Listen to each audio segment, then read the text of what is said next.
uma medida do governo federal que coloca militares em portos e aeroportos. Uma medida que busca responder a cobranças por ações na área de segurança pública. Uma medida com alcance mais limitado do que outras similares no passado, mas que representa o retorno de um tipo de operação que é frequente na democracia brasileira, apesar dos seus resultados duvidosos. Eu sou a Letícia Arcoverde e esse é o Durma Com Essa, o podcast de notícias do Nexo.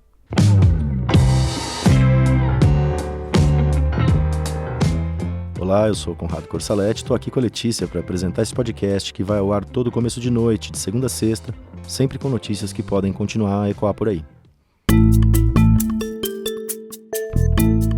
Segunda-feira, 6 de novembro de 2023, dia em que começou a valer uma operação de garantia da lei e da ordem em portos e aeroportos de São Paulo e Rio de Janeiro. A GLO aparece num decreto assinado pelo presidente Luiz Inácio Lula da Silva na semana passada e tem previsão de durar até maio de 2024. Com a medida, as Forças Armadas vão atuar nesses locais para auxiliar no combate ao tráfico de armas e drogas. O decreto assinado pelo Lula determina que no estado do Rio essa atuação se dê nos portos do Rio de Janeiro e de Itaguaí e no aeroporto Galeão. Em São Paulo, os militares estão no porto de Santos e no aeroporto de Guarulhos. 3.700 membros do Exército, da Marinha e da Aeronáutica vão fazer parte dessa operação. As operações de garantia da lei e da ordem estão previstas na Constituição e devem ser determinadas pelo presidente da República. Uma GLO convoca militares por um período de tempo determinado para desempenhar papel de polícia em situações de, entre aspas, grave perturbação da ordem, e nas quais as forças de segurança estaduais e federal esgotaram as suas possibilidades de atuação. Policiamento nos portos e aeroportos já é atribuição federal e não estadual. Então, essa GLO se diferencia de outras operações do passado, em que as Forças Armadas assumiram o papel das polícias estaduais. Os milhares de militares vão atuar junto às polícias federal e rodoviária federal. Nos aeroportos, por exemplo, eles vão ter poder de polícia nas áreas de movimentação de cargas e bagagens e nos saguões. Nos portos, a Marinha já conduz atividades administrativas em vias de acesso e fazendo inspeções. Agora, vai fazer revistas se surgirem indícios de crimes. O decreto do Lula também determina a intensificação de atividades em fronteiras terrestres, que são lugares em que as Forças Armadas já trabalham junto com a Polícia Federal. E também em locais como a Baía de Guanabara, no Rio, e a parte brasileira do Lago de Itaipu, na fronteira com o Paraguai. O Lula chamou essa GLO de uma operação integrada de combate ao crime organizado. Ela vai ser acompanhada por um comitê formado pelos ministros da Defesa, o José Múcio, e da Justiça, o Flávio Dino. Esse que você ouve é o Flávio Dino no dia 1º de novembro, quando o governo anunciou o decreto. Porque está focado naquilo que é, aí sim, responsabilidade federal. Portos, aeroportos e fronteira. Nós não vamos substituir, é a decisão do presidente da República, nós não vamos substituir polícias estaduais. Essa é a primeira vez que o Lula assina uma GLO no seu terceiro mandato. Desde 1992, o Brasil teve 146 operações de garantia da lei e da ordem, segundo dados do Ministério da Defesa compilados pelo jornal Estado de São Paulo. Isso dá uma média de 5 por ano. O presidente que mais assinou decretos de GLO foi o tucano Fernando Henrique Cardoso. Foram 46 em 2 mandatos. Em segundo lugar, vem o Lula, com 41 operações decretadas ao longo dos seus 3 mandatos.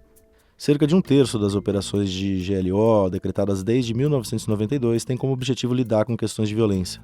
Elas buscam conter períodos de escalada desse problema ou atuar em estados afetados por greves de policiais.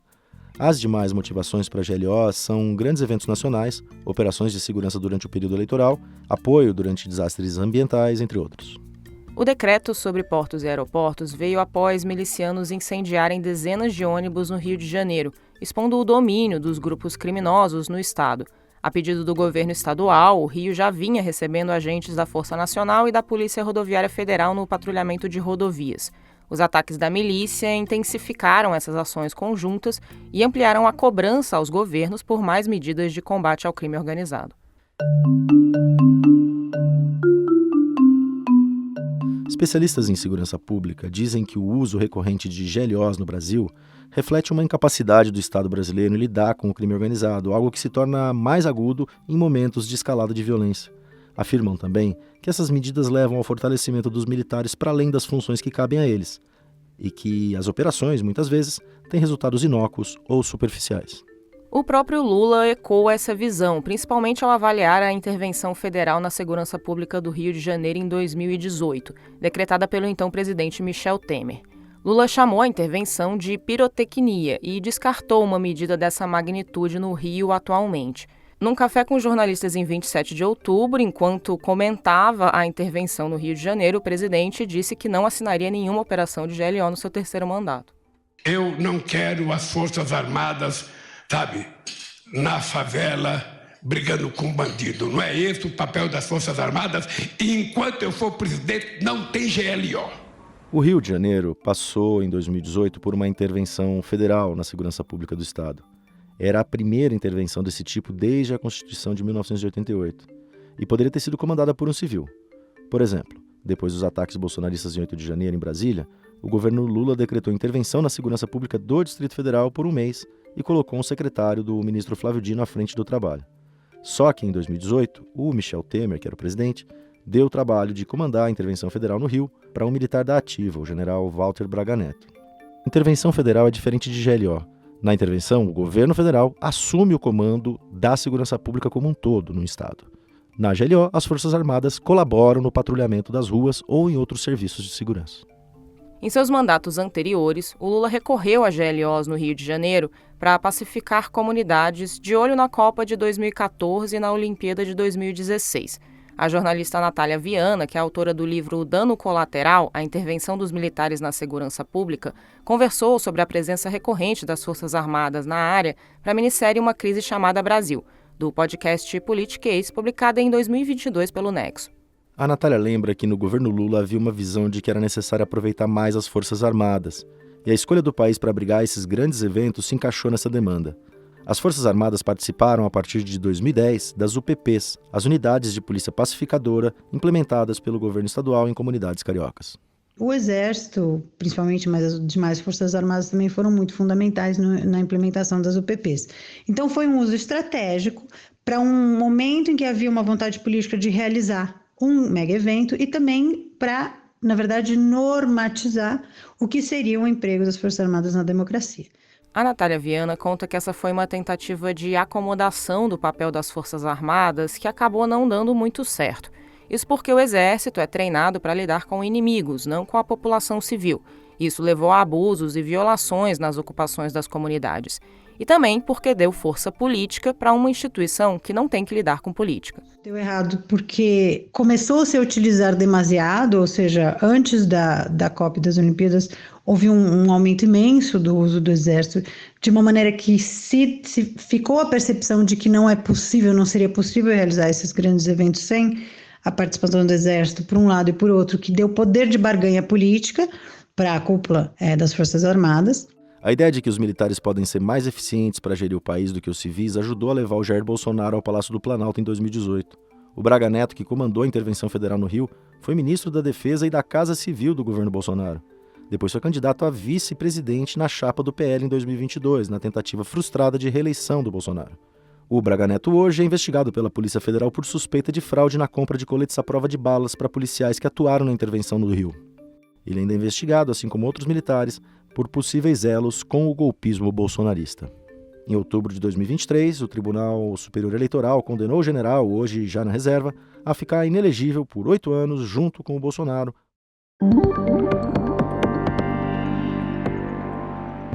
O terceiro mandato do Lula começou já marcado pela desconfiança do presidente com as Forças Armadas, após o governo Bolsonaro levar ao extremo esse fortalecimento da influência dos militares na arena política. Esse fortalecimento que a Natália Viana e outros especialistas na área de defesa já enxergam em décadas anteriores.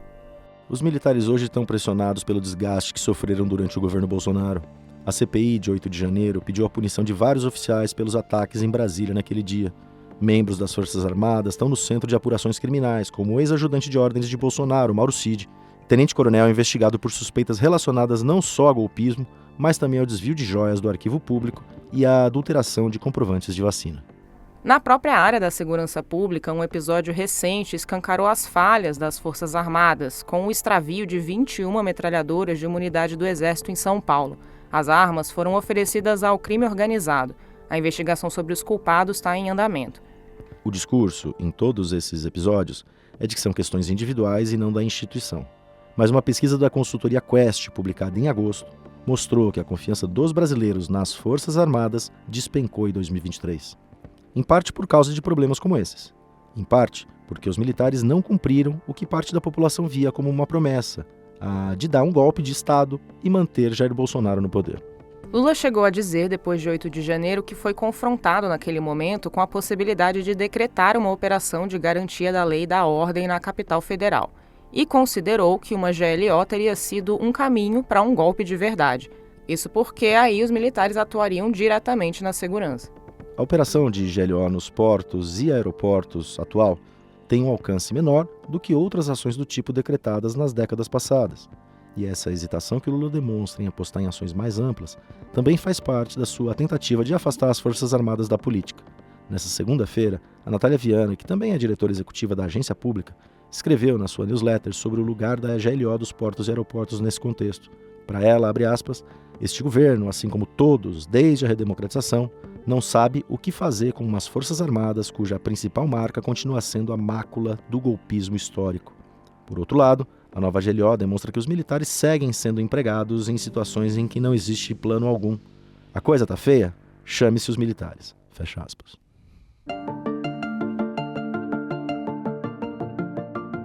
Um temporal que atingiu o estado de São Paulo na sexta-feira interrompeu os serviços de energia elétrica em várias localidades da capital, da região metropolitana e do interior.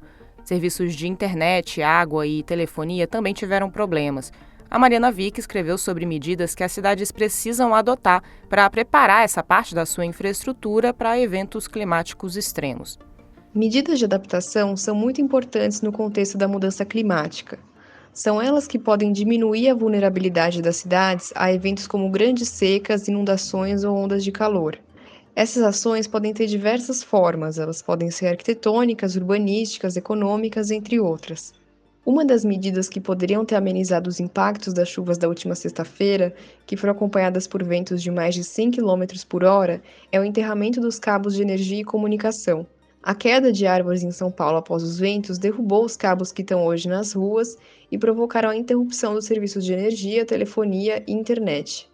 A falta de água também foi um efeito disso, já que, segundo a Sabesp, que é a empresa de abastecimento de São Paulo, a interrupção do serviço de energia paralisou a operação de instalações e estações elevatórias da empresa, o que afetou o nível dos reservatórios e, consequentemente, o abastecimento de água.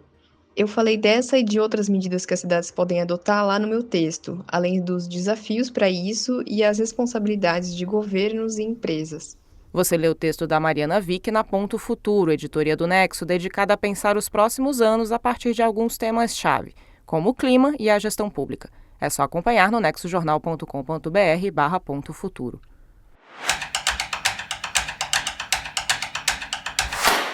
Começa nesta terça-feira a segunda edição do Festival Nexo e Nexo Políticas Públicas, o Brasil em Debate. O evento será todo online e gratuito e vai contar com discussões sobre alguns dos temas mais importantes do país. A Paula Miralha, cofundadora e diretora-geral do Nexo, conta mais aqui pra gente. Paula, como vai ser a edição do festival de 2023? O Festival Nexo Políticas Públicas é uma oportunidade da gente trazer o olhar, a curadoria, o rigor e a excelência, tanto do Nexo quanto do Nexo Políticas Públicas, para o público dessa vez na forma de debates. A programação ela dialoga bastante com a agenda pública contemporânea brasileira e a gente reuniu nossos parceiros pesquisadores, acadêmicos, jornalistas, ativistas, gestores públicos em conversas que interessam para pensar o futuro do país.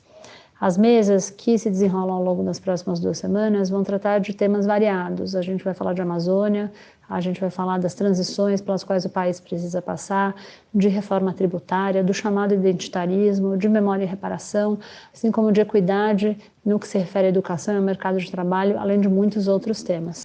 E Paula, qual a importância de um festival assim para a academia e para o debate público? O conceito de política pública baseado em evidência é algo fundamental quando a gente está considerando um projeto de país. No caso do Brasil, especificamente, os centros de pesquisa, as universidades, têm uma produção acadêmica não só de excelência em várias áreas do conhecimento, como uma produção acadêmica que dialoga muito com o universo das políticas públicas.